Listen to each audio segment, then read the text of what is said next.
Othello on the bellow on the bellow.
Othello on the bellow on the bellow.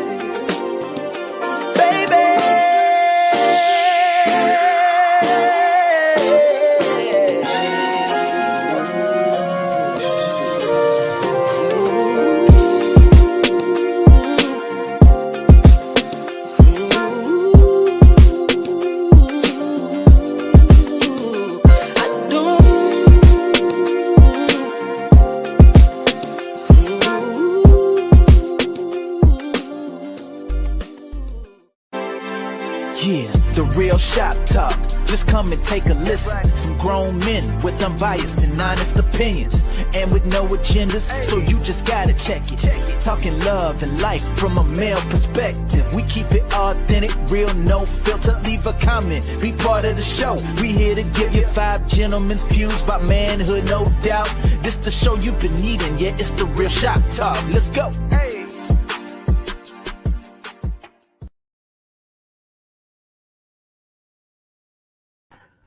What's up, everyone? It's your boy Tony Massey. Welcome back.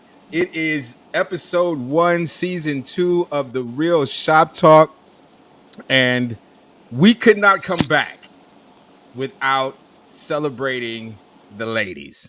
I know this is a show about men's perspectives and the minds of men and all this good stuff, but in the words of the Negro poet James Brown, it's a man's world, but it wouldn't be nothing. So we are back. This is season 2. As you can see, we're a little light on the men of the Real Shop Talk, but we do have some ladies who are going to fill in these seats, these empty seats. But those brothers will be back. Don't worry about it. They're off doing their thing. But me and the 2 Tonys are going to hold it down until they return. Speaking of the Tony, go ahead and take yourself off the mic, bro, and introduce yourself. Hey, everybody. I'm Tony Watts, Tony A. Watts on Instagram, Tony A. Watts on. I jumped back on Twitter. I'm acting a fool on there. So go check me out. And same thing on TikTok. So we're about to get into some things. I also host Triumphant TV from Triumphant Media Group. It's a lot of things going on, but we're running just a tad bit behind today. So let's get into introducing the ladies and let's figure out who they are and what they do and get into this conversation today. All right, let's do that. So we will start to my left. Go ahead and introduce yourself. Tell us who you are. Tell us how we can find you on social media. I think that's me. So yes, okay. So my name's Elizabeth. Yeah, I was thinking too. I'm like, I'm Elizabeth. I'm an actor and I'm a psychiatric nurse practitioner. I'm based out of Massachusetts, but also back and forth between Massachusetts and Florida. I'm also a writer and a poet. You can find me on Instagram at Elizabeth Ann Hilton. Very easy. Hilton is spelled with a Y, not like the hotel. A nurse practitioner, writer, actor, poet. Wow. I tell you, Tony, every time we bring women on the platform and we ask them to introduce themselves, I feel so inadequate. Like, what am I doing with my life? Like, I don't do enough. All right. Geneva, please introduce yourself. Same thing. Tell us who you are, what you do, and of course, where we can find you on social media. Sure. Well, that's a hard act to follow, Elizabeth, but I'm Geneva Walker. I am a licensed therapist here in Texas. I currently work at Southwestern University in Georgetown, Texas. I am a widowed mom of 3 young men, ages 10, 14, and almost 17. And if that's not enough, then I don't know what else is. That keeps me busy. And on social media, I can be found at My Victorious Walk. At My Victorious Walk and Facebook, Geneva Walker. And it looks like she's dipping in and out, so I'm going to catch her when she comes back in. I just hit her and told her to probably reboot her system because sometimes if you have a lot of things open, it's hard to stay in. So she'll be back. All right, cool. So we'll get started, and when she comes in, we'll pause and go ahead and give her the opportunity to introduce herself. So what you talk about during during our ladies' night, we talk about. Okay, there she is. All right, so Claudia, sorry. go ahead. I'm having no worries. technical difficulties. It keeps dropping me, and I have to keep going. No worries. Well, I work in a school. I'm a lunch lady in Harlem on 105th. But I do acting, modeling, dancing. You can find me on TikTok at JAN071974. Born and raised in Hell's Kitchen, still here in Grandma's apartment. And I'm from Argentina, my mama's side, Colombian, and I have a almost 31-year-old married daughter. Wow. The lunch lady. I had a The crush on my lunch lunch lady. lady. I had a crush on my lunch lady in high It school. I doesn't look swear this nice. she used to give me extra mashed potatoes. I don't know if that's true or not, but I I used always feed them more. All right. So, of course, as always, we have a distinguished panel of guests. Whenever we do Ladies' Night, we usually do trending topics, and of course, we took the month of June off, and a lot has happened since then. I would like to start before we play any videos. I want to get just right into it. I would like to start with Roe versus Wade. And I'm not interested necessarily in your opinion about the decision. I'm more interested in how your opinion about how a law that was enacted 40 years ago, a right more so that was protected 40 years ago, now has been completely dismantled. And be clear, for people who are saying this, abortion is not illegal. It's just not protected federally, meaning that each state can now decide the legality of abortion. So my home state in Texas, they've decided can't have an abortion there. But the state that I'm living in now, California, not only can you still get an abortion here, the governor's made it clear if you need an abortion, you can come here to get one. We'll be a place where you can have one. So what I like to get from you ladies is how do you feel about the overturning? You don't have to give me your political opinion because that's private, unless you want to. And what's the impact that you feel it's going to have socially, especially since this was a protected right for 40 years? Anyone can jump in. Well, this is devastating. It was absolutely devastating, and I was close to tears when I saw that the decision came out. We know that this is going to affect disproportionately underprivileged women and women of color. Historically, outlawing abortion has done that, and so this is just kind of going to be another repeat of what we saw in the past. Because if you are, a white female, if you are somebody of means, you can still hire your private doctor to give you an abortion comfortably in your own home or wherever that may be. We know this is not going to impact the wealthy. This is not going to, it's going to disproportionately impact women of color and underprivileged women. And, aside from that, it's just absolutely heartbreaking and disgusting to me that in 2022, we're going backwards and women are losing the rights to our own bodies, our autonomy. Like it's insane. And it's scary because, as everyone said, we don't know what's next. What else are they going to come for next? If something so simple and as basic as being able to control your own body and your own reproduction, your own organs, if that can be stripped away, then what are they coming for next? So just heartbreaking for me. Yeah, I agree. It feels like a movie, like a bad horror movie. One of those things where you just feel like your autonomy, your rights are being stripped away, a huge step backwards. And it's scary because like Elizabeth just said, what's next? I mean, where are we, where are we going to lose our privileges? Where are we going to lose our safety, our protection? And so it does make you feel like, where can I go? I'm looking at Canada. I'm looking at Switzerland. Like, do I need to go somewhere where I can protect myself and my family?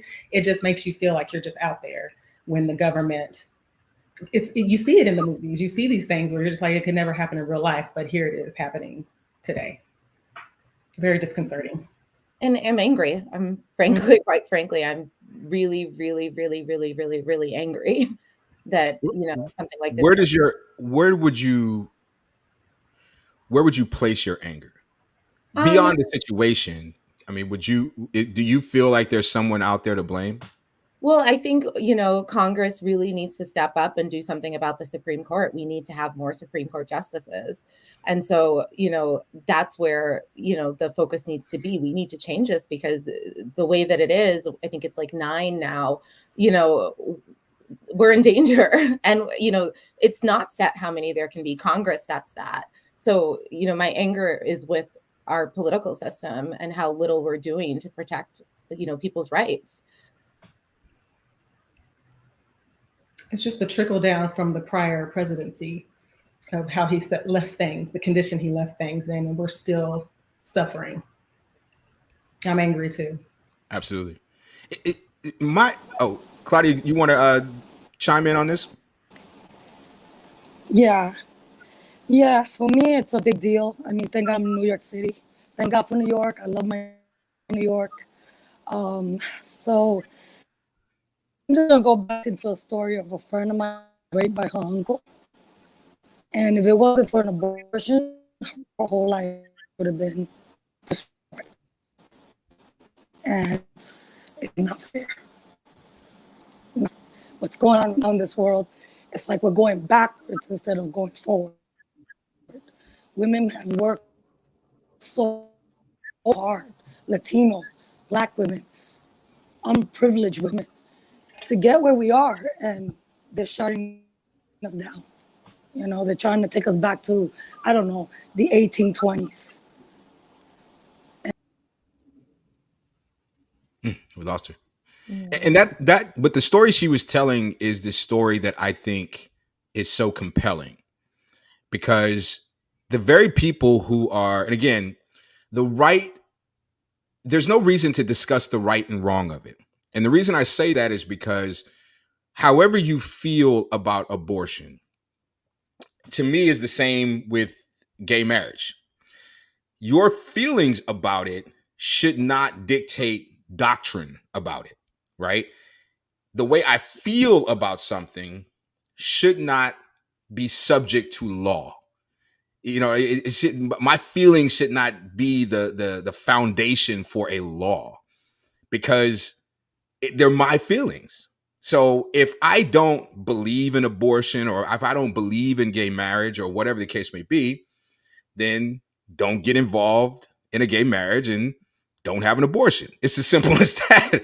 But to infringe upon other people's rights to exercise their beliefs, to me, doesn't make sense, especially since the people who are pushing this are the very people who say they want limited government. They don't want the government in their pocket. They don't want the government in their business. They don't want the government here, there, and everywhere.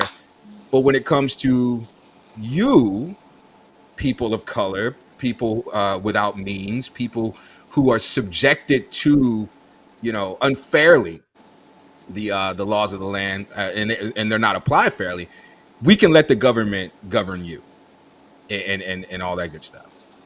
And where is the separation of church and state, right? Why are somebody else's religious views being imposed on millions of women? How is that fair? How is that right? And it goes beyond just abortion. And all of y'all talked about this.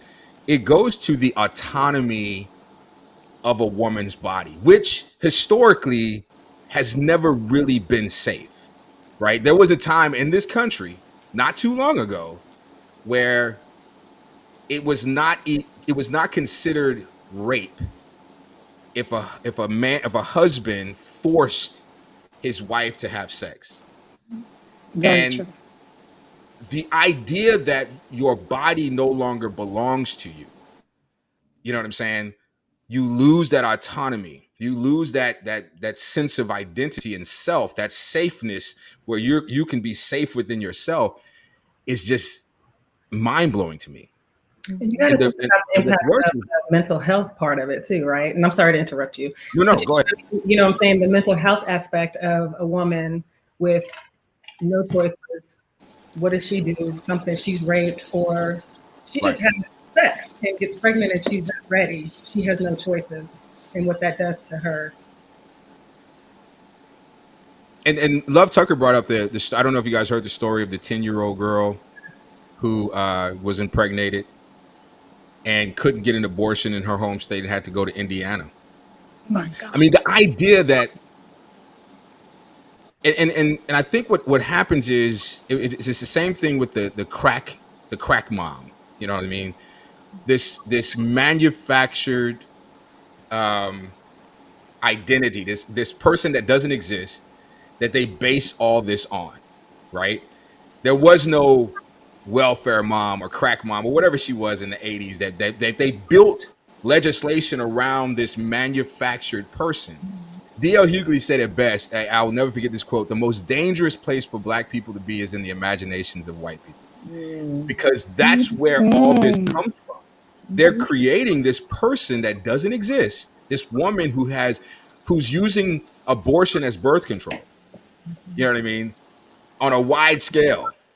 When the reality is that it is a traumatic event, and it's even more traumatic if you don't have services associated with it. If you have to, I mean, the idea that you have to travel. First of all, you have to find out when you're pregnant. And God forbid you have like endometriosis or something like that, where you always have irregular periods. So you can't, your period isn't, doesn't come on time every month. So if you miss a period, it's not a big deal for you because you miss periods all the time. And then you find out you're pregnant. Now you have to book a plane ticket. First, you have to find a doctor. Then you have to book a plane ticket. Then you get an opening. And by this time, you could be outside the window for an abortion. But no one's thinking about that. And so what I said was, if we're going to push the issue that life starts at conception, then I think that child support should start at conception. I think that life insurance should start at conception. Once you conceive, I think you should be able to get a fetus a policy. And God forbid you miscarry, insurance companies should have to pay that out.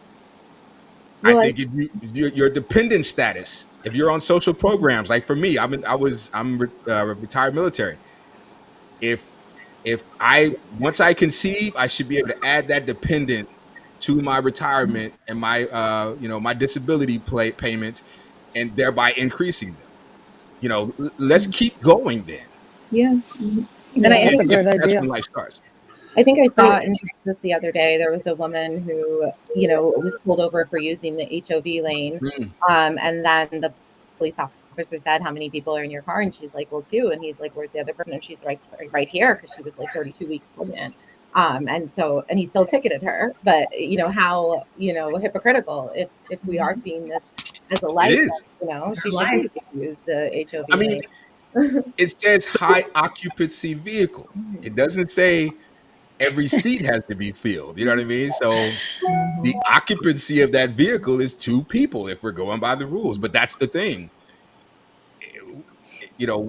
We have to use that logic against the people who are trying to push that agenda and take away the autonomy of women. And I think So, real quick, let me just jump in here real fast. It's the overturning of abortion is not about abortion. It's about control of laws. Because the wording for overturning it was not in the original Constitution. I have a problem with that. I have a problem with that because my freedom was not in the original Constitution.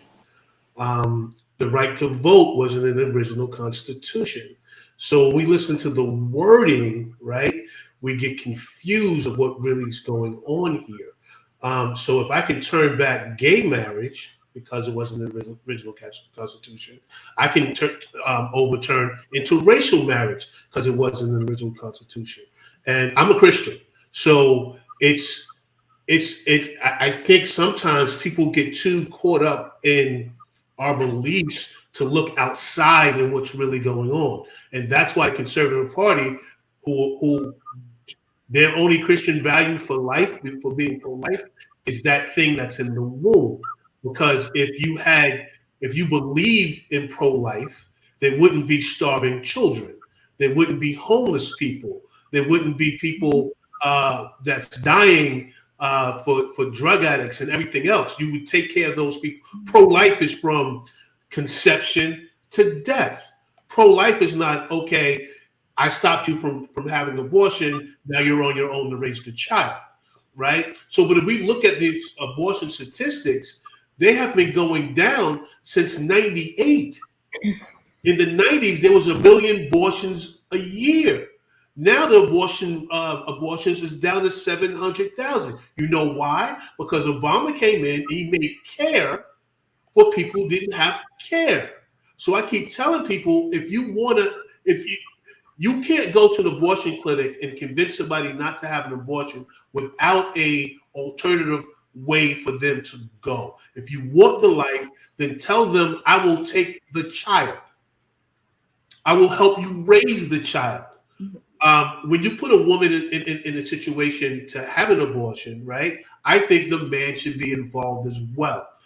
She didn't have the child by herself, right? When they brought the adulterous woman to Jesus, they didn't bring the man they caught her with. They said, we caught her in the act. The man wasn't there. So where's the man now when I'm making this decision, right? People go, oh, well, she has to make a choice. Fine. But she didn't conceive alone. So there has to be a broad sense of responsibility for everybody across the board. So I think that going back to what my point is, we got to be very careful of why the law is being overturned and not so zealous over it's a Christian thing, right? Because we're looking at this life. Let's look at why they're overturning it and the language they're using to overturn it, and just to see if they're just trying to use the belief in Christianity as a means to get your vote. I think that's what we have to be extremely careful about. Yeah, that too. And I think what you said about, they're claiming that the 14th Amendment doesn't protect the right to abortion. What else are they going to say that it doesn't protect? And this is very reminiscent of a few things. It's very reminiscent of, the time when women were just property of their men, right? Of their husbands. Like it's making me feel like women are going back to being seen like the property of somebody. It's very reminiscent of slavery, where enslaved women were forced to carry pregnancies to provide more workers, right? This is very reminiscent. So it's scary. It is. So, and it reminds me too of even the way we look at the Bible. There's so much disagreement about how we interpret the Bible. And now we're starting to do the same thing with our basic rights and the amendments. And so slavery was justified with the Bible, wrongfully so. But what else are we going to look at the 14th Amendment and say this doesn't protect? I totally agree. I think that when we vote and we go to the ballot box and we make a decision about how we feel about whether something should go into law or not, it's easy to dismiss something that you're not impacted by. And very famously, a lot of politicians have changed their feelings about, or not just their feelings, but their zeal and their effort towards certain issues, because now they've become impacted by it. Dick Cheney was adamant about being against gay marriage. He does not feel that people who are homosexual should get married until his daughter came out. Then he pivoted, did 180 degrees. So why can't we have the same compassion for strangers and people who we are not impacted by as we do people in my family and our families and our friends? Because the reality is that, again, how does it impact you? Even if it's wrong, in your opinion, what is the impact that it has on you? It's like this idea that, I don't want my kids introduced to homosexuality and sex and all this other stuff. But these are the same people who say things to their kids like, how many boyfriends do you have? Or how many girlfriends do you have? We sexualize children all the time. But it's okay if it's heteronormative, cisgendered, whatever the case may be. But once it starts to shift from that, then all of a sudden everyone's got a problem. And I'm not suggesting that we all just embrace everyone's truth. I'm just saying allow me to have my truth without infringing upon it. You know, I'm not a big gun person. I own a gun, but I'm not one of these people that feel like you should own 50 guns. But I don't think you should take away a person's right to own a gun. I do think that the person needs to understand the responsibility associated with it. And we should be very selective about who should be able to own a gun. But I don't believe in taking away everyone's gun. I think that's crazy. But that's because it's not going to impact me. You know what I'm saying? But if there's somebody who out there who has some mental issues or whatever the case may be, then yeah, that's different. If you have the ability to impact other people, then yeah, let's talk about it. But what? Sorry, I was going to say, like, that lack of empathy. I think it's important to talk about where some of that comes from, because I do think some of that comes from white supremacy and the white male patriarchy, and this idea that these white men, Christian or not, think that they know what's better for women, think that they know what's better for people of color, think that they know what's better for people in poverty because of their sense of superiority and their sense of supremacy, which is still, you know, perpetuated in politics. And it's amazing that at this point we're still arguing the validity of white male patriarchy.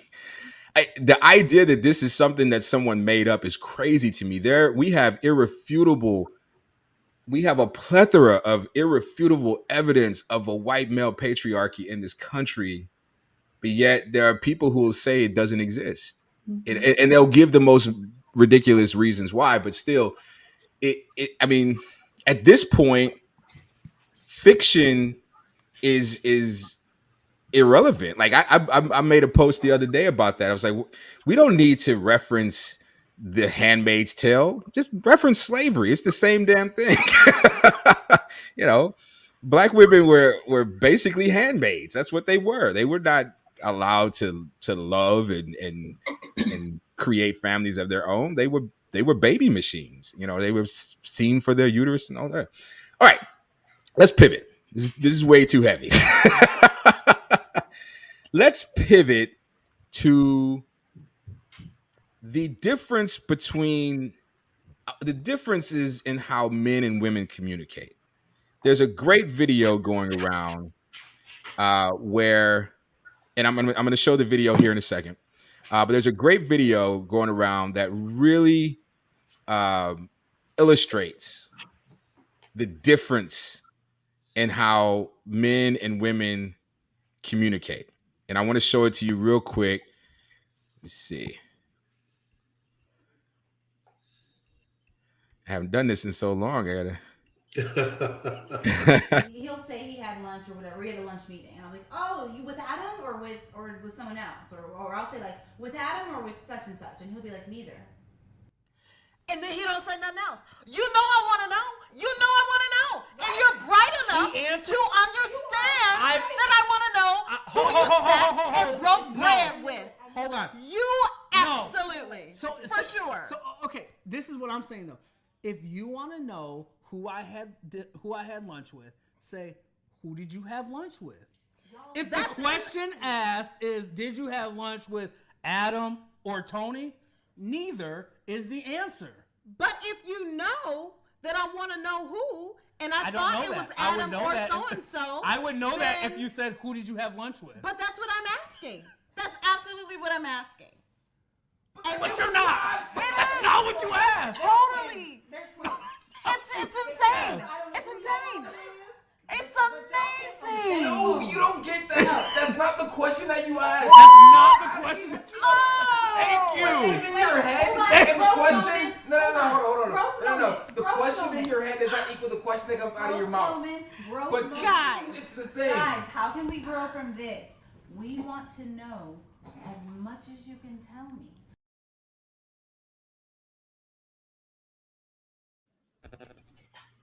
I absolutely love that video because it is a perfect illustration of how different, like even with my wife and I don't give details unless they're solicited.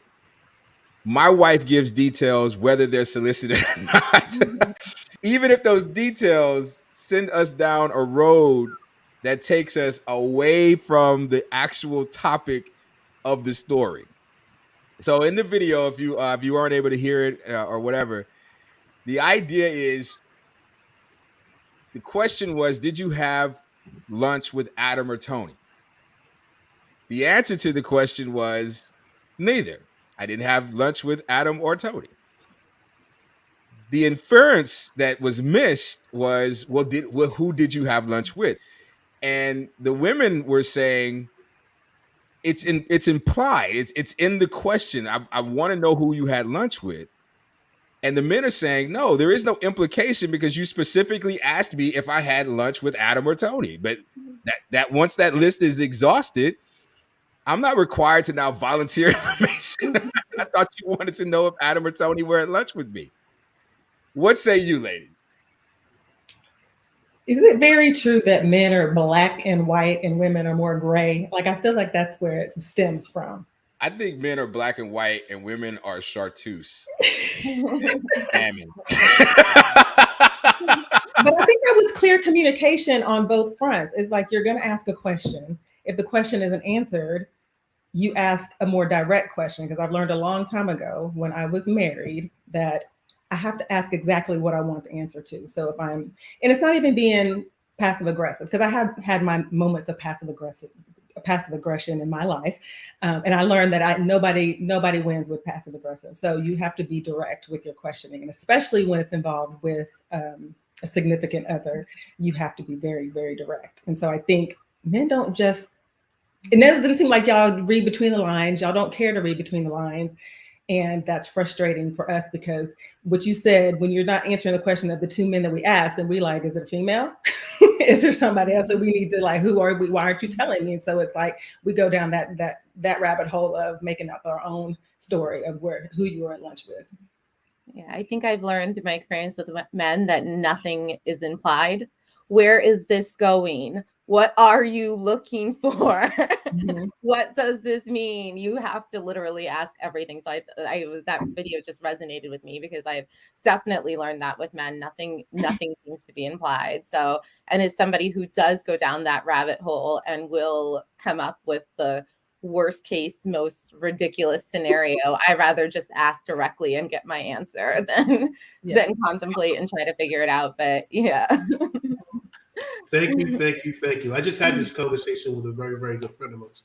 And she was like, but why don't you just do it? And I was like, because there's times where you're not asking what you need. So if you ask me a direct question, then I go out with Tony and neither was there. And I didn't go with either one of them. If you walk away in your head going, he's hiding stuff, I'm answering your question. But there are times when you can be engaged in a conversation and you will ask an obscure question and I will give you the information you're looking for.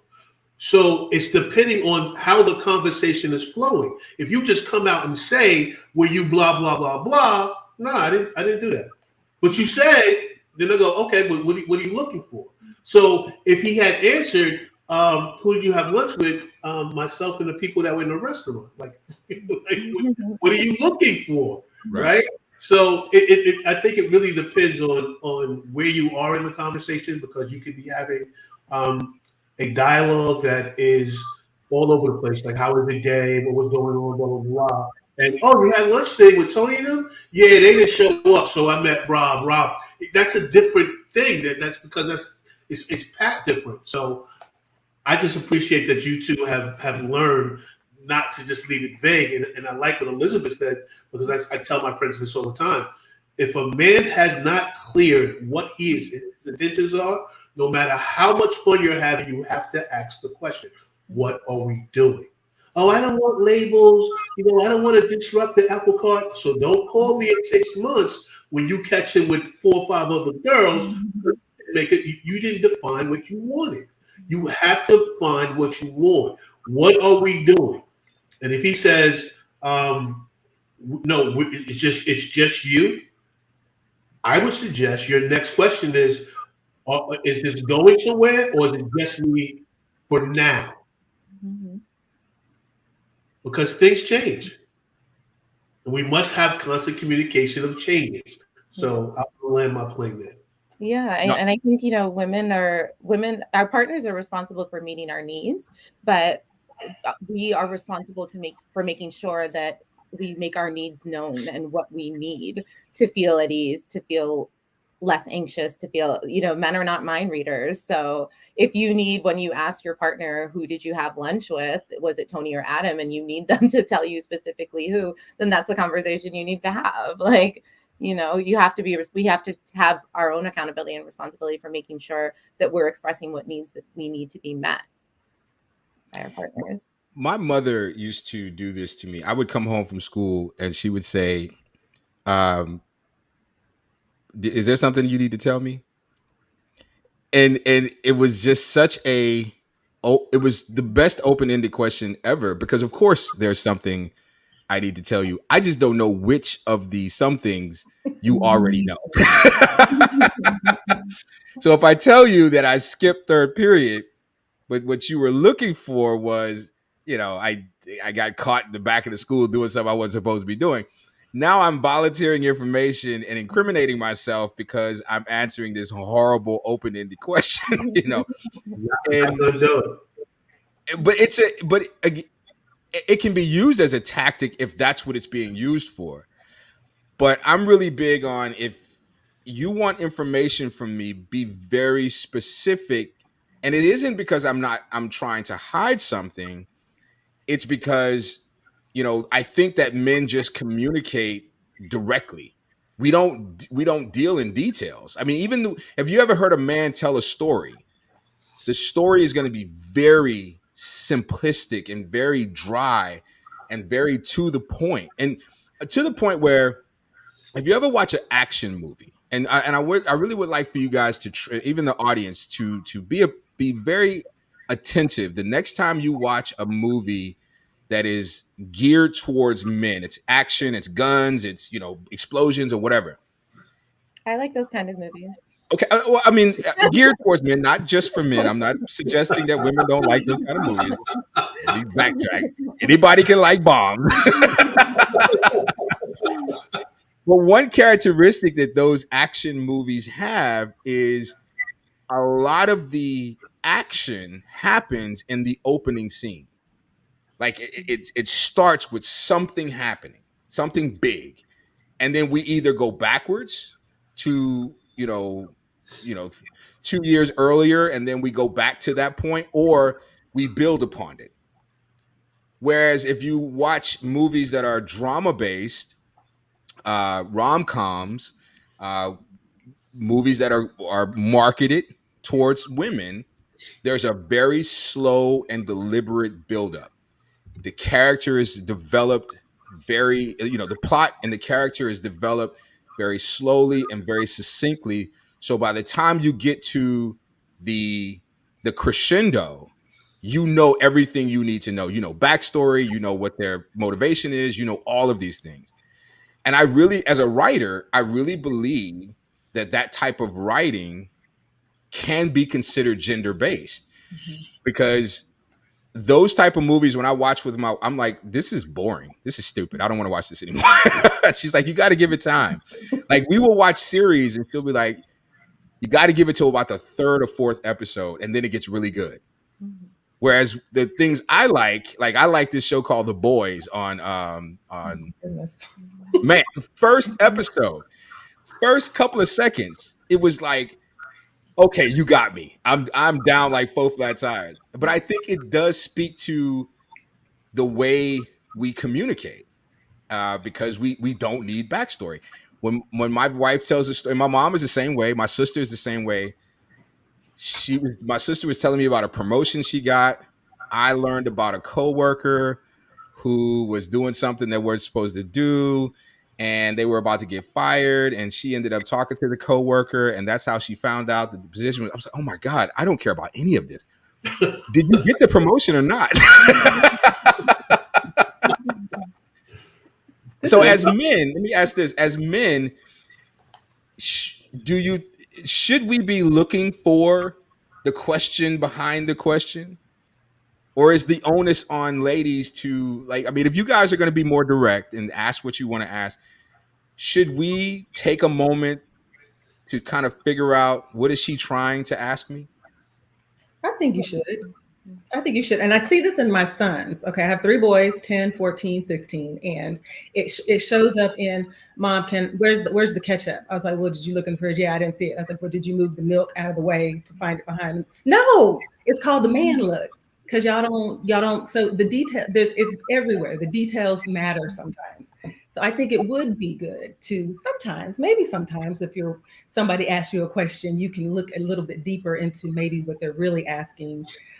It could go both ways. I think that's how communication and relationships grow, when you start to do the things that you know needs to be done in the relationship, especially when communication is involved. Yeah, that is so true. I will not look. I'm not moving anything. This is how I look for stuff. I don't see it. Can you come get it? And I tell them, I come in there and find it. You give me 10 push-ups if I find it, and you couldn't find it. I know they some strong boys then. Them boys strong. They strong. I saw this meme the other day on Instagram, and it was like a picture of a guy in like a robe with a glass of wine. Me, when my girlfriend leaves and I'm finishing the series that we started together. To actually do like romantic movies. Oh yeah, sure. No, I love them. Yeah. If I could skip the first 3 episodes, that's fine. I want to get to where the breakup or the whatever the traumatic event, whatever the crescendo is. Yeah. Let's start there, and then I'm in. I'm totally in. Well, I wonder how much that has to do with the disservice that we've done to men in society in terms of allowing them to be in touch with their emotions and feel their emotions grow and feel fulfilled, rather than when everything hits the fan and the soda bottle is shaken up and opened, and that's when they meet their emotions. I wonder how much track to do with I was great going to bring that up. I was going to tell her I appreciate the way she's raising her boys, because that level of think beyond what's in the refrigerator, because you have to look for things, that will also teach them to listen to what's implied, right? Because like what Tony said earlier, is that when his mother came home and asked him the question, do you have something to tell me? Now I have to fish through what is the one thing I can tell her that I will get in the least amount of trouble for. So now my brain is being wired. When you ask a question that's that broad, there's a lot out there that I might have done and I don't know. So we find the least thing, or like Tony said, when Tony watches movies, he wants to get to the point, right? So if my mindset is I just want to get to the point, I'm raised to do that.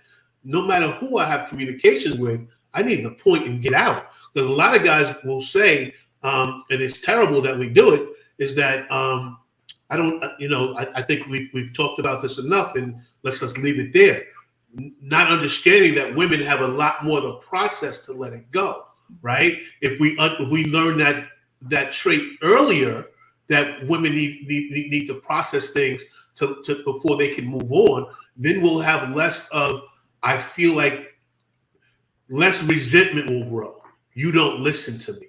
You don't hear what I have to say. And the guy's going, but I heard you, and now I just want to fix it and get it over with. And she's like, no, I don't need you to fix it. I need to be heard. Yeah. And by teaching the boys to look at things like that and to look around corners and that push-up thing. I don't want to do push-ups. Next time I'm going to move stuff around the refrigerator. Me as a grown man, I will go into a store, and if I can't find something, I'll go grab a woman and go, listen, you told me it was down this aisle. I think my man eyes are on today. Could you show me exactly where it's at? I will do that because I understand. I'm conditioned to do certain things. Like if I can't find it, I'm like, why would she send me here if it's not here? She said next to the pickles. I'm looking at the pickles. I don't see it. So I would literally bring a woman down the aisle to point out and be like, oh, it's right there. Oh, it's behind the pickles. Behind the pickles. Oh, okay. All right. It's the refrigerated pickles. It's right. Refrigerated pickles. That's it. No, I think that's an excellent point, and it's even how we process things. I used to think that I processed information internally, and that was my process. Like, I need to go off by myself and think about what has happened, and really just, you know, allow it to permeate my mind and just marinate inside my head, and then I can deal with it. And so I've always been the type of guy where if you give me an hour, when I come back, I'll be ready to talk. And what I learned in therapy was what I was doing was avoiding the conversation. And then by the time that hour went by, my emotions were settled, but the problem wasn't. The problem still existed. I still didn't have understanding. I still didn't have, you know, I wasn't at a point of resolution. I was just a point where I was no longer so upset that I could just apologize my way out of it. Right. But that's passive aggressive. So when I come back, I say, you know what? I thought about it. This was my fault. I'm very sorry. And we never talk about it. Right. And there are unresolved issues that were not my fault, you know? And so what I learned was, you know, not forcing my passions to be subdued, but instead talking my way through it allows me to get information that is not, I don't have access to, because I'm going to fill in the blanks with what I think. Right.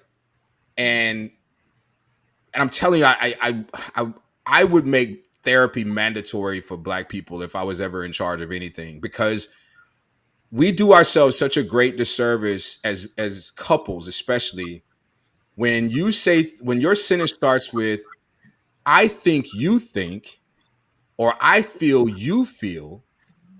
That's impossible. Mm-hmm. It's impossible for you to know what I'm feeling or what I'm thinking unless I tell you I think, I feel. Those are my words, my thoughts, my feelings. To take them from me, process them in your head, and then apply facts to them, make them factual, is unfair. Right. Yeah. And so now when I have an argument or a disagreement with my wife, I ask, how do you feel? Or what do you think? As opposed to, I think you think I'm stupid. I don't think you're stupid at all, but that's what I think you think. Well, that's you thinking that you're stupid. You know, got nothing to do with me. That's a great point. You know, there's a very simple exercise that I like to do with my couples that are patients that are couples, where I have each one of them write down what I need from the other person and what I think the other person needs from me, and then I have them share them with each other, so that they can understand that just because you think this, unless you talk about it, unless you express it, you know, the other person can guess, but they're not going to know what you actually need, or what, you know, it's just, I think, you know, so that's a great point. Do you feel, or do you find that people love, their expressions of love match the way they desire love? Meaning, if I say, you know, we talk about the love languages all the time. Well, if I do acts of service for you, that's me saying I love you. But for you, words of affirmation is I love you. Mm-hmm. And so we're both feeling like we're saying I love you, but we're speaking in a language that the other person either doesn't understand or doesn't really, you know. And I think that list is so important, because you could really be under the impression that I'm a great, like I used to say this all the time, I have an English degree, I'm a great communicator. The reality is I'm horrible at communication because I don't always say what I feel, because I allow my feelings, my brain to process my feelings. And that process is a very painful one. It's like going through something big and into something small. So do you feel, or do you find that people misinterpret love because they think they're giving according to the way they want to receive? Yep, I do. I think it goes both ways. I think some people can receive it and give it in different ways. And some people expect to receive it the way they give it. And so there can be miscommunication in both regards. I have a friend who, for birthday, she loves to mail gifts to people and make a big deal about everybody's birthday. And then she was really in a sad rut because she's like, nobody does this for my birthday. And then, you know, we had to be like, let's stop and think about the way you give love and other people give love. Just because that's the way you give love and want to receive it, that doesn't mean that's the way everybody else is going to be showing their love for you. So I think it can go both ways. You know, the way you give it can be different than the way you receive. And, you know, there can be like that false expectation that everybody is going to, you know, just because you give it like that, your partner's going to give it like that in return, when, like you said, it's not necessarily the same. The way that your partner gives love can be different than the way you give love. And so understanding each other, I do think the love languages are important. Understanding the way each person gives love, so you can learn to see that, you know, the love is there, even if it's not in the same way that you are giving it. Yeah. And we've had that conversation before where I was really I really believe that if you love me, you'll just know how. That love is the expression of love is knowing how to love me. I shouldn't have to tell you how to love me. Right. I was really under that belief. I thought when I found the one, my soulmate, she would just know. Like, she would know exactly what I want and what I need. As if, you know, she got her hands on a manual. She had a blueprint. Yeah. So Geneva, I have two questions for you. Based off what Tony just talked about this love thing and the people that you speak to in your practice, how do you view it? And my second question is, how can I ask this question best? How do you teach your boys to scale all of their emotions? Say that last part again. How do you teach your boys to embrace all of their emotions? Okay. I did agree with the love languages. I do believe that a lot of people do show love the way that they would like to receive love. And I think that goes back with the communication. What I talk with my clients a lot about is speaking from an I statement all the time. It's like you said, Tony, I feel, I think, because people can't argue when you're saying, you know, for me, this is what works for me. This is how I receive love. This is how I feel disrespected. This is the moments that I feel this way. They can't argue when you're saying it from they have to listen. They really do. And so that's what when I'm communicating with someone, female, male, anybody, I always try to come from a place of I, because I can speak for myself. And if I'm showing you my stuff, how I feel, how I'm thinking, then you can either match that or we can go separate ways, right? You can either understand it and we can move forward with it, or we can go separate ways. Now, as for my boys, you know, my husband passed away. Their dad passed away about 4.5 years ago. And the only way I can show them how to work through their emotions is by doing it for them myself. So for me, it's just being open. We talk about it. My 10-year-old, he comes to me and he says when he's sad. My oldest, you know, he tells me that we talk about everything. We're very close, and all I can do is lead by example. So I'm very open with how I feel about things. If I'm having a rough day, or if whatever the situation is, I'm just very open with it. And so I think by me being open with it, and you know, I try to do the things where I'm like, okay, we're going to do some breathing, and you know, and they're silly, and I get mad, and because they won't stop laughing about it. But you know, to be in the moment. We talk about being in the moment, how, you know, life is short. They just have a different perspective. And we talk about their perspective and how they're just different little boys, and how they have a perspective that a lot of kids their age doesn't have, and how that they can understand how short life is, and how it doesn't make sense to walk around bottling everything up, and to just voice their emotions, and come to talk to me about it. Because I'm over here emotional all the time. All my emotions are all over the place all the time. And so then we talk about it. And I try to be as open as I can. So I think just leading by example is the best way to communicate to your kids how to be open and secure in their own emotions. All right. So I have one more question for both of you guys. Before you ask that question, I just want to commend you on turning something so tragic into something that literally is life-changing. Right.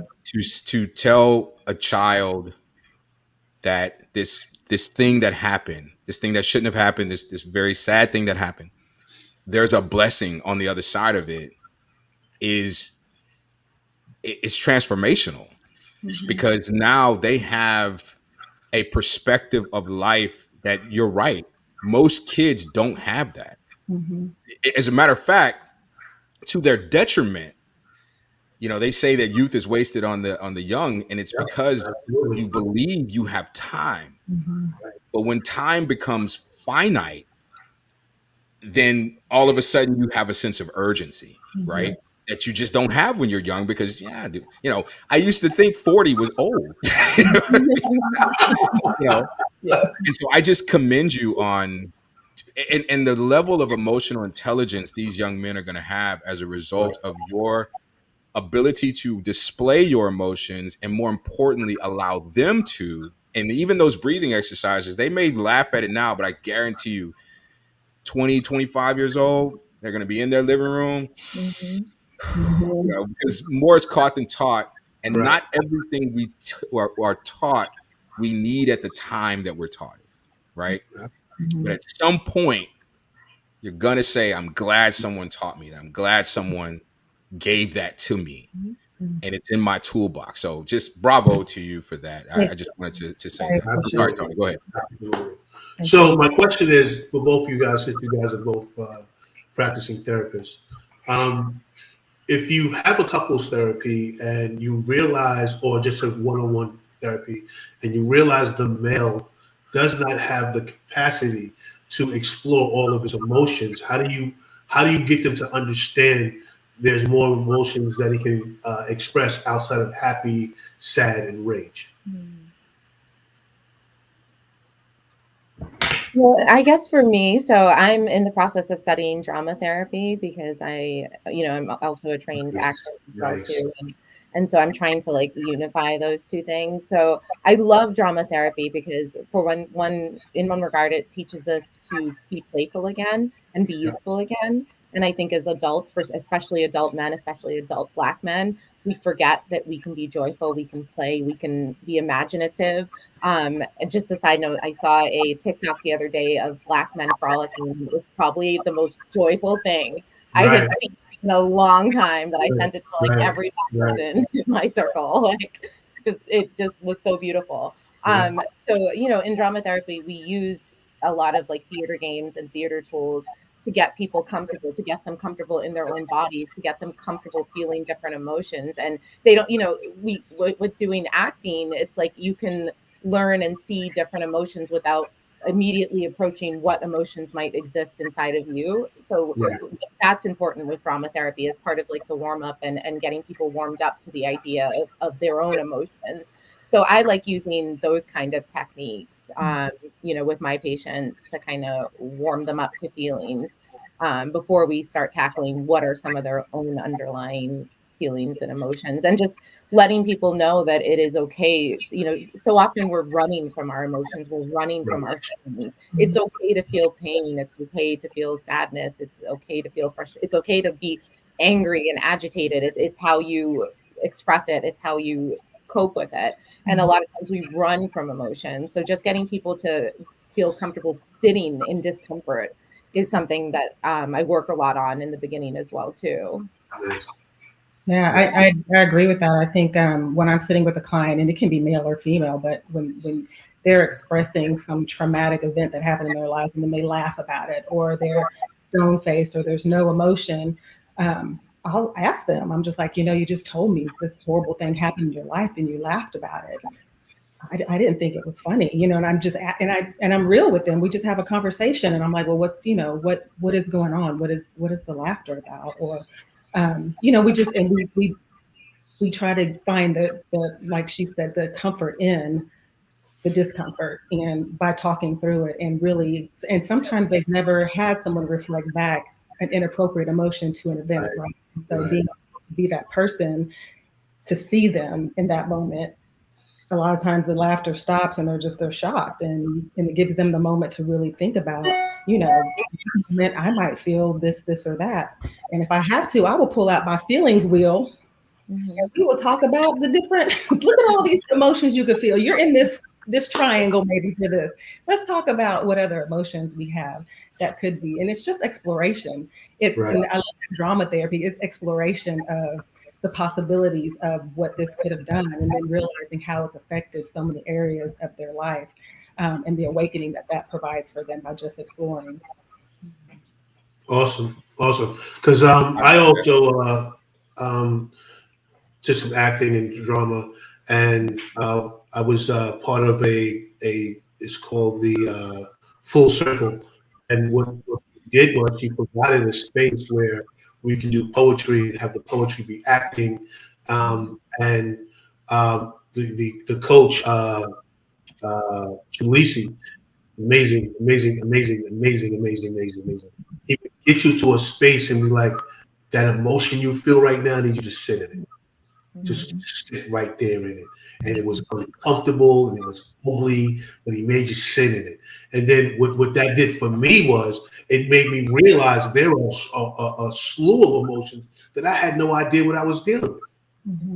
And we resort to anger because we don't understand what this feels like. We don't like it.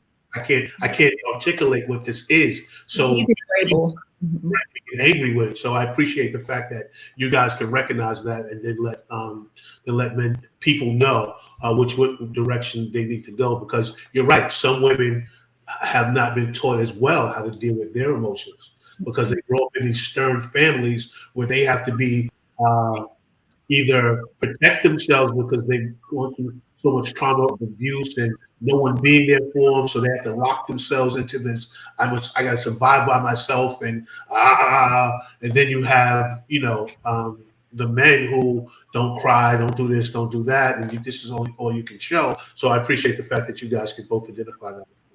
And to provide the space for someone to sit in that discomfort and let them know that this doesn't scare me. I'm here with you.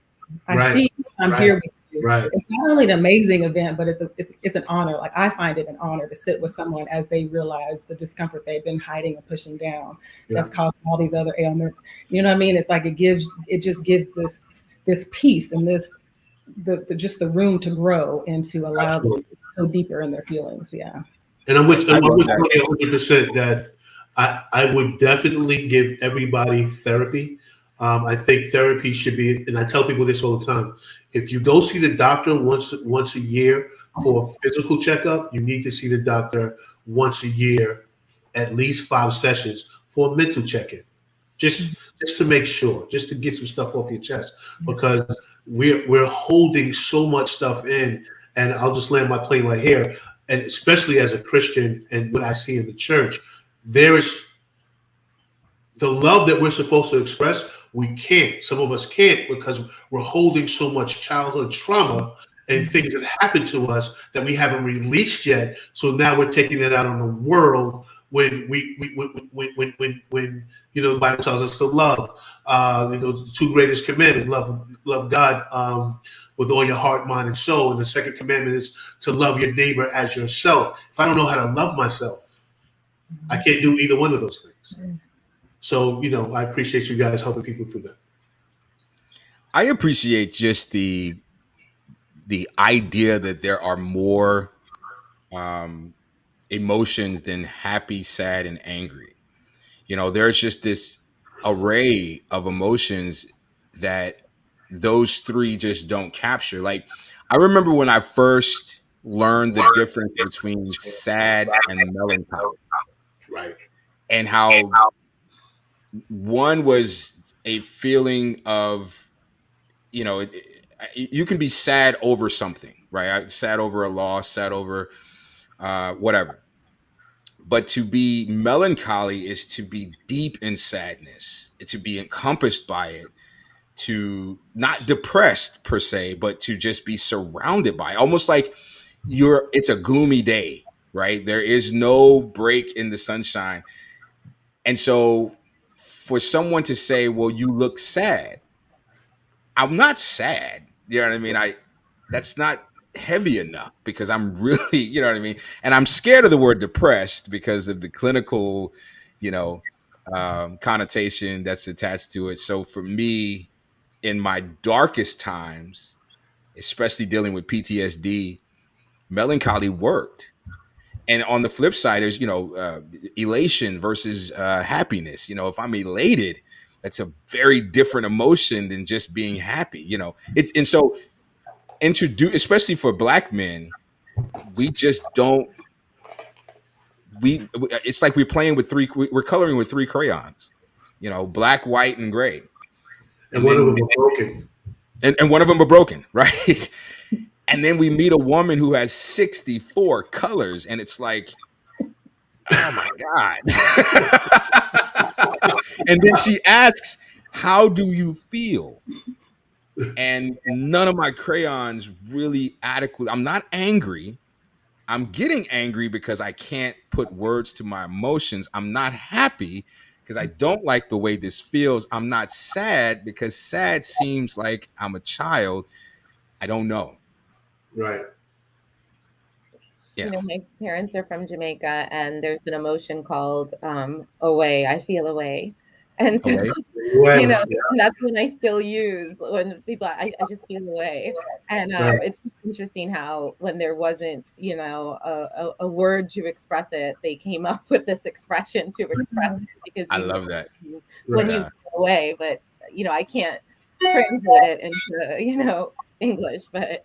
Yeah. And that's a great point. And there are other languages that have these words that describe,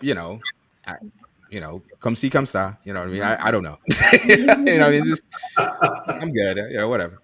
Emotional language is so important. Yeah. Yeah, absolutely. So I got another video I want to show. And we were talking about how love is given and received. I don't know how you guys are going to take this video, because this is about a really hot topic lately, and that's submission, right? I don't know if submission is being described in this video per se, or something else, but I'll let the video speak for itself. So.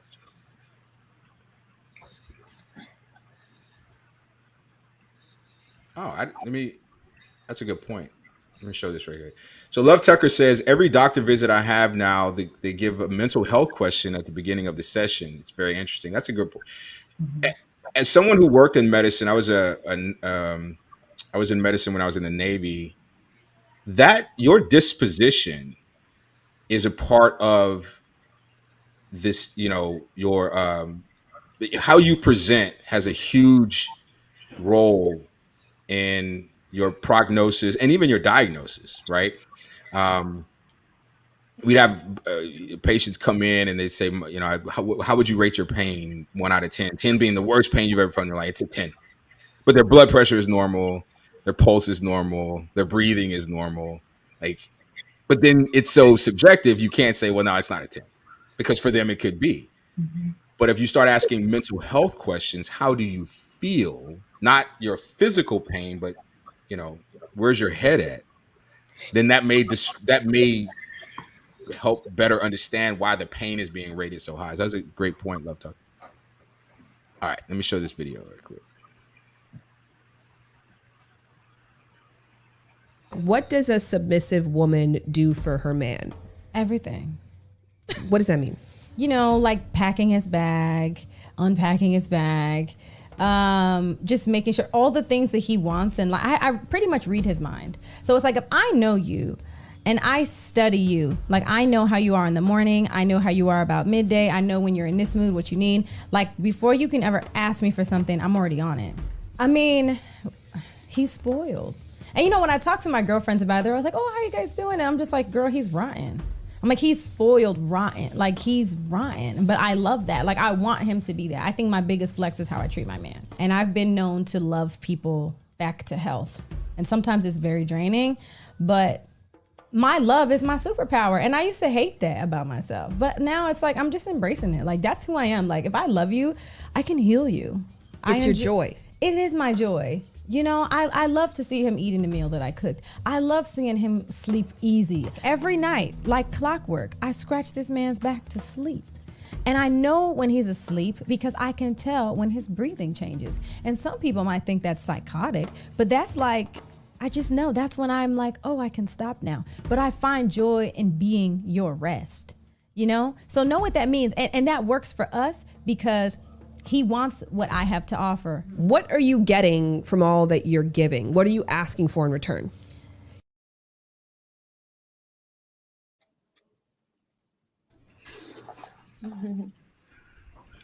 Thoughts? Fire away. I mean, Fire away.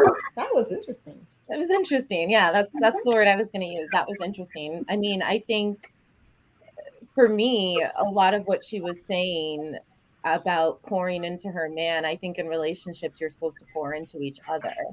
So, you know, I can't help you unless my oxygen mask is on, right? You know, so for me, a relationship is a dynamic. It's not a one-way street. We're pouring into each other. So I don't necessarily view submission in the way she's describing it, because that, for me, she's describing what seems like a one-way relationship. I mean, if you only get your joy from somebody else's joy, then for me, that's a problem, because you need to have your own peace and your own joy as well too. So that to me is a deficit that, you know, maybe she needs to explore. No offense, I could be wrong, but that's the way that I would see that. I don't see that as submission, or what I would describe as somebody who's submissive in a relationship. And packing and unpacking a bag, I mean, mother versus partner, I don't know. Are we blurring the line here? I don't know. It would have been interesting to hear what his role in her life is. Yeah. I'm sure he must, for that, I think if it's, because I agree, you have to pour into each other. But my question for her would be like, well, what if you don't love them back to health? Like, what is that? What do you start telling yourself about that? Like, how are you internalizing that when you can't love someone back to health? Because that's not really your responsibility in life. That's your responsibility. I would be very concerned as well. I'd be like, well, we need to do some work here. Yeah. I love my partner, but I want you to love yourself back to health. Yeah. I want you to have that skill and that ability. Right. Don't depend on me to do it, because that's too much. Yeah. Mm-hmm. Perfect. Yeah. Perfect answers. Because when I first saw the video, I was like, okay, kind of makes sense. But now it's like, what are you getting? Like, how do you? When is enough enough? When are you tired and you don't feel like rubbing that back that night? When are you? When have you had a horrible day and something, you know, a child, a friend has dumped on you all of their terrible emotions and trauma, and now you have to go do this thing for this person because you do it all the time because you're trying to love them back to health. Who's loving you back to health? Right. So I think at some point, I can appreciate where she's coming from, but at some point, if she's not getting that reciprocated, if she's not having that space to open her wings and be able to be just tired and just to not want to do something, right? Because what raised the red flag for me is when she said he's spoiled. My children are spoiled, right? Mm-hmm. We can spoil each other, but I should be the only one who's spoiled. If she said, yes, we spoil each other, then I would have been like, okay, that's great. Like when she said that works for us, I'm like, no, that works for him. So I really need to go find the video and listen to the rest of it, because I want to hear what she had to say when she asked that important question. What do you get out of all of this? Because all I kept hearing in my head going, reciprocation, and I didn't hear any of that. And it's almost not even about reciprocation for me either. It's like, what do you do for yourself? Is there anything that you're doing to fill your own cup? Because it has to start with ourselves, right? Like we can't expect even him to come back and fill. Somebody has to be filling her, and it should be herself or herself. Right. But I do think the submission conversation is an interesting one. And I think, you know, every woman is different in what they want to do for their partner and how they want to treat them and how they choose to submit. But I think the most interesting conversation I've had about this idea of submission recently is, you know, there's this larger conversation of men saying women don't submit anymore. But then the larger question that women have is, show me a man I can submit to. Like, yes. So, you know, and to each their own. If a woman wants to be submissive, that's fine, but show me a man I can submit to. Yeah, feel safe to submit. Right. Yeah, safe to submit. Yes. And it's so interesting to me that people who talk about conditional, they call it conditional submission. Right. This idea that I'm not going to submit unless you prove yourself worthy of my submission.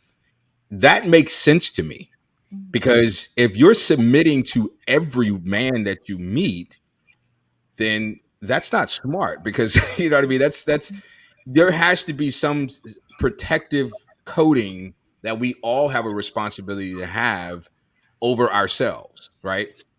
And so to me, when you prove yourself worthy, that's when submission takes place, not just for the woman, but for the man as well, you know, because I think submission is a two-way street. I'm alone. I'm in the minority in that thought process, but I've said that what I mean, I'm talking about, you know, manosphere and all that stuff, because we submit to the relationship. Right. That is the if there is a hierarchy in my house, it's God, the relationship, and then us. And so for me, hearing this woman talk about all the things that she does for this man, one, I don't need you to do all that. I can unpack my own bag. I can pack my bag. There's a lot of things that you're doing that I can do for myself. And I feel like you're infantilizing me by doing all this stuff for me. I don't need you to cut the crust off my bread. I don't need you to rub my back until I mean, that sounds like an infant. That sounds like that's what baby, you have to do that to babies. So this, what I hear is you are with someone who does not have the ability to self-soothe, right? So what happens when you have to go on vacation, or you have to go away for work, or whatever? You have left this grown man child that you've created, that you maybe not created, but you are definitely supporting. And what's going to happen when you come back? Is the house going to be on fire? Like, you know what I mean? He's going to be tired. Right. Is he going to be overly tired because no one's rubbed my back? Can't go to sleep. You know, I haven't slept in 3 days because nobody rubbed my, and I think that when a man hears all that she's doing, it sounds great if that's what you're accustomed to. And unfortunately, we have a lot of people who are looking for their parents, right? You know, even I hear women say it all the time. I need a woman I need a man that's gonna be like my dad. Okay, that's unfair. You know what I mean, one, no one's going to love you like your father loves you, because that love is truly unconditional. He made you. He's almost obligated to love you despite all of your flaws, you know. But I didn't. I had nothing to do with you being in this world. I volunteered to be in this relationship with you, but I'm not gonna, and I'm not going to get the same level of grace that your father does. Just like you're not going to get the same level of grace as my mother does. It's just, it doesn't happen that way. Now, there could be characteristics that your father displays that you may, you know, want in a man, but the treatment and the way we deal with each other should not be based on a a parent-child relationship. And that's what that sounded like to me. That goes even beyond catering to a man, or the idea that I get. I mean, I'm a amateur chef, so I get the idea of feeling joy when people are enjoying my food, but that's a vanity thing, because that just means I cook well. But I'm not looking over the people who are eating my food, feeling myself with joy because they're being nourished or whatever the case may be. If I want them to say, "This is good, Tony. Oh, thank you so much." That's where the joy comes from. You know what I mean? It's not, "Oh, they're not going to die of starvation because of me." You know what I mean? But that's how I felt with my son. You know, I'm going to, if I got to, you know, work until my knuckles are bleeding, I'm going to make sure my son eats. But I don't want to be treated that way. That sounds horrible. And it sounds like I'm being treated like a child. Because if you're doing all this stuff for me, you have to have expectations. And that's the part we don't talk about. When it comes to reciprocation, I'm sure he's going to have to go just as hard in the paint as she does. And are you willing to give at the level that you're receiving? And if she doesn't make you give to the level that you're receiving, do you really want to be in that relationship? Because it's one-sided. You're not. The other part, and I'll land here. There's a element that every relationship needs, in my opinion. And I used to think that the presence of this thing was an indicator that the relationship was no good. But the reality is that having this thing in a relationship and being able to deal with it maturely actually enhances the relationship, and that's conflict. Conflict is really a great thing to have in a relationship, because that means I am not with someone who lacks the ability to have an opinion that's different than mine, who lacks the ability to challenge opinions that I have because I could be wrong. Right. You know, I'm always talking about how my wife is brilliant when it comes to money. If we had no conflict at the beginning of our relationship about who's going to deal with the money, and I just said, you know, you just deal with it, I won't do anything. I didn't have an opinion about it. Now it becomes her burden as opposed to, you know, her responsibility, because I'm not even involved. You know what I mean? Dealing with conflict in a mature way and not making it task conflict and not personal. That to me is the key. But when you have no conflict, like when people say we never argue, oof, that means somebody lying. That's horrible. And of course, the opposite, you know, we argue all the time, and that means you can't communicate, you know. But there should be some conflict. I'll end there. I was going to say, you know, it almost seems like she has tried to embody what she believes is a man's fantasy of the perfect submissive woman, and that she finds her self-validation through that. And that's also problematic if that's the only way you can feel validated is by living up to this fantasy. But also what you said earlier about, you know, both people being submissive in a relationship. And I've said this before when, you know, people have said, well, the man is supposed to lead. And I said, the man is supposed to lead, but there's going to be times where I need to lead. And I want to be with a man who knows that if I need to go in the driver's seat, I'm going to be capable and competent enough to lead us if you need me to lead. And for the example you gave with your wife being really great with money, right? So there's going to be different times when people lead in the relationship. And I wouldn't want to be with somebody who just wanted me to be a sheep and a follower. I want you to know that I am on your level and capable and confident. You can lead, sure, but I want you to have the comfort of knowing that I can lead too, because there will be times in a relationship where the other partner needs to step up in one way or another and take the wheel. But I think that's a trait of leadership. Yielding to the expertise of the people on your team is leadership.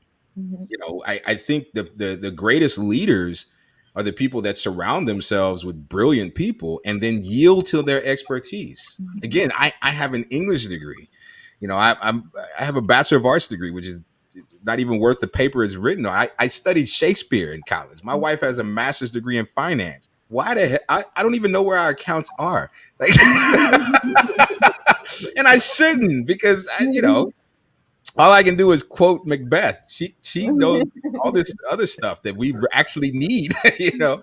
And so yielding to her expertise and not allowing her, but insisting that she drives is, in my mind, leadership, because I know we're going to get there.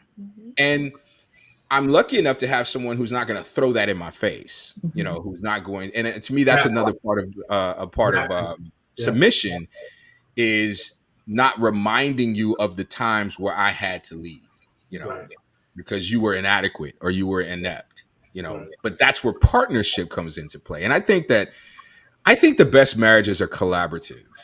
You know, it's not about who's in charge. Who cares? I mean, what is the hierarchy for? I don't get it. You know, at the end of the day, who are you reporting to? You know, as long as you're on the same page, it doesn't matter. Now, when it comes to kids, that's different. You don't want the whole, well, you know, Mom said I couldn't have cookies, and you're the man of the house. I'll add that that's kind of what the relationship is, because you don't want to always have to do everything. You want to share the responsibilities, but you also want to trust that your partner can handle it, and you can trust that they know the direction you want your family to go in. And I think that that's where the submission on both halves come in, and the comfort behind it, because you feel like he's got my back. He's going to make sure he's taking care of me and our family and getting us down the road when we need to, and vice versa. So that's the whole point of having a relationship. That's the beauty of the relationship, because doing it by yourself, like I'm doing now with the 3 boys, it's like I missed my other half when we balanced it all together. But that's the point of having the other half, is that you can do it together and balance it out. That's a great point. Yeah. And the idea that I can do something alone doesn't necessarily equate to I want to. Exactly. But it also means that I can be selective of who I do it with, because I'm not in a state of need. Right. Meaning, if you leave, I will still survive. I can do bad all by myself. It is possible. When there was a time in the not too distant past where it was impossible to do it alone, because women couldn't own property. You couldn't, open a bank account without a husband. You couldn't, you know what I mean? Mm-hmm. And so we can't conflate what that means when a woman says, well, I don't need a man. That's not her saying I don't want one. It's saying that I can be selective about the one that I get, because he's not required. You know what I mean? And I think that's a very important context. Well, it's also you do have to be selective, because in my situation, it's like, what if he had married someone that couldn't continue on and couldn't, you know what I mean? So when you're selecting someone to build a family with, make sure this person is someone that you know will continue on no matter what happens. Good point.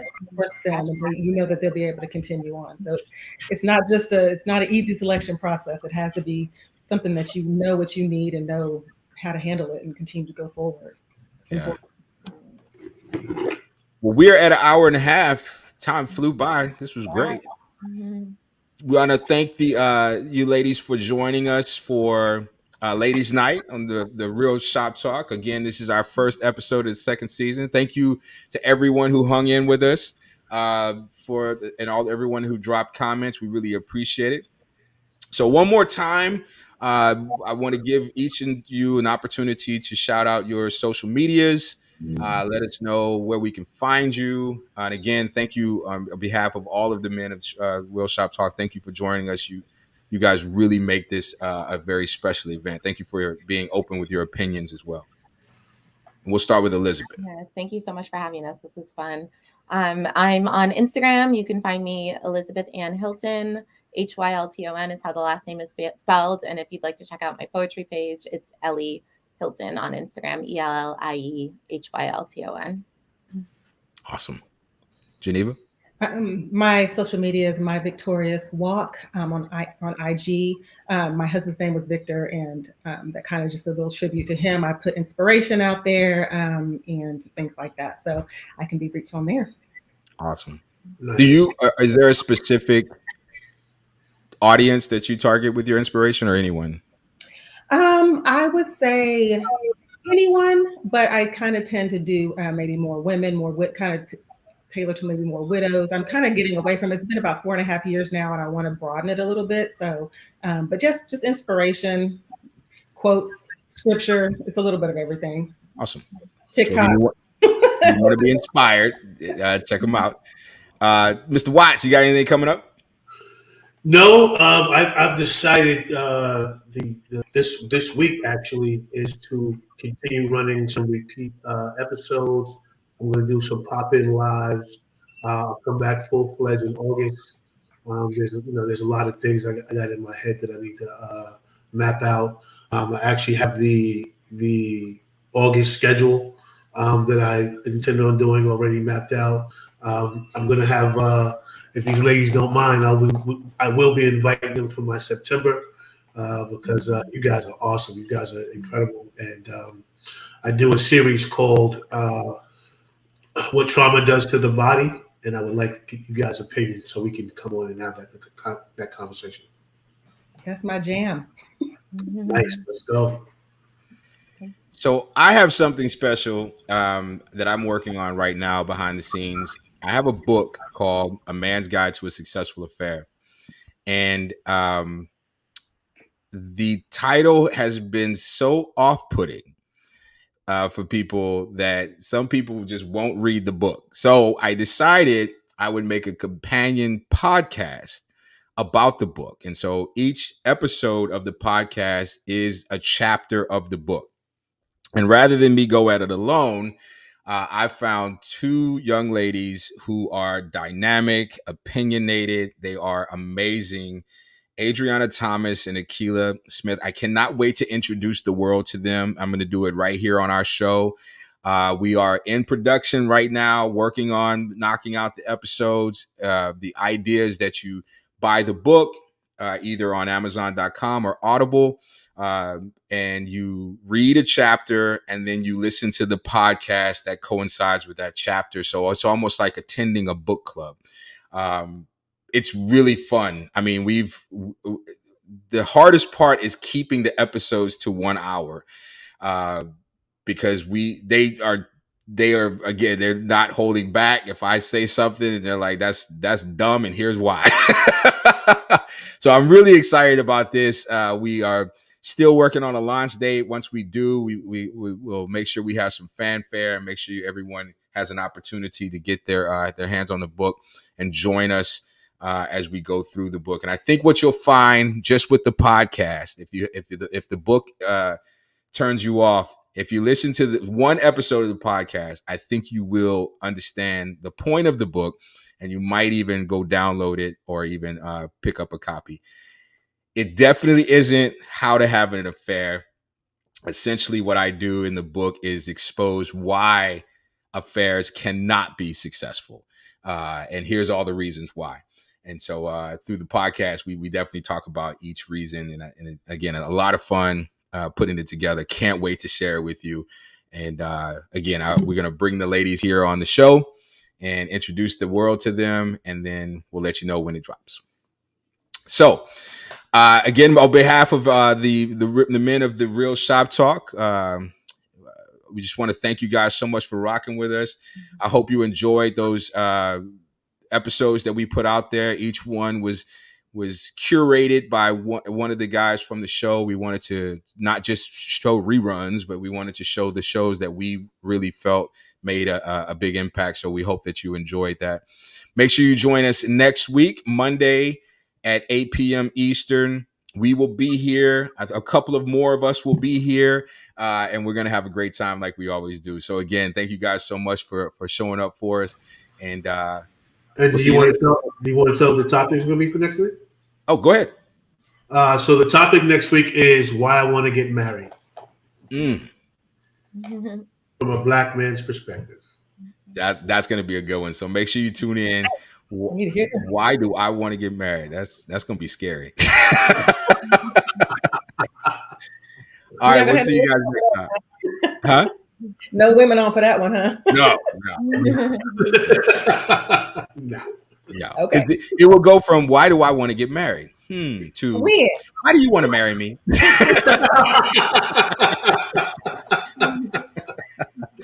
Yes, sir. All right. Thank you guys so much for joining us. Have a great night. Thank you.